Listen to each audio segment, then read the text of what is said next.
oftentimes if you watch the news, and again that can have different flavors in different countries, but a lot of the news, they go for the sensational story.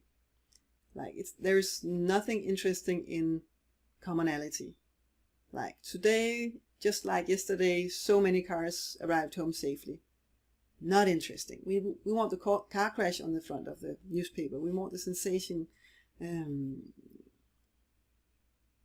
We need to pique people's interest, and normality is not interesting.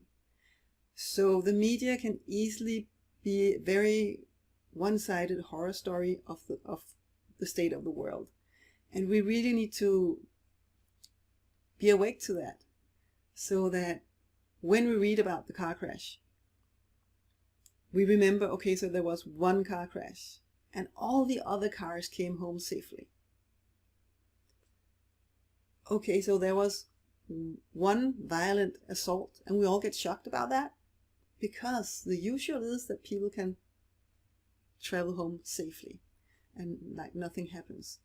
So we really need to remember when we read those horror stories that they are the break from the normalcy, and that the normal is that it's a pretty safe world. And I know I live in Denmark, that is a preciously safe place to live, and I know it's not equally safe everywhere in the world. But wouldn't it be wonderful if it was, right? So that we really remember that the media gives us a one-sided story, and we can even take the stories they are giving us, and then we can remind ourselves, so what is the full picture here? The full picture is the opposite of the story, and the normal. What's normal? So that we don't get so deflated or scared or horrified, hopeless, and just lived in this space where we're not very effective in doing things about what we want to see different in the world. If we're deflated, hopeless, overwhelmed, horrified, scared. Some people find a drive and come out from that space in a strong way, but most people just go into an emotional hiding and doesn't get anything done about these things.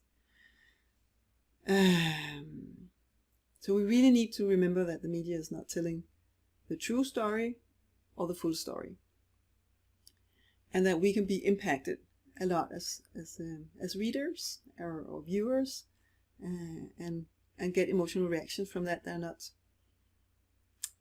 not really in sync with what we would want both to feel, but also not in line with what we would want to feel, so that we are our best to make the positive changes that we want to see in the world.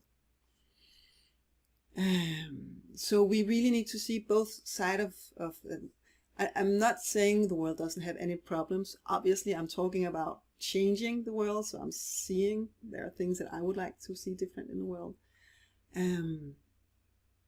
But other than the problems, we also really need to see what is working well, so that we can see the full picture and actually come from reality and not come from imagination.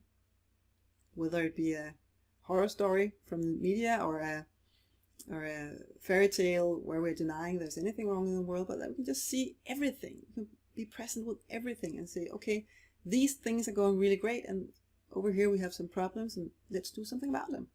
Let's solve it. Let's engage with it. Let's see if we can turn it around.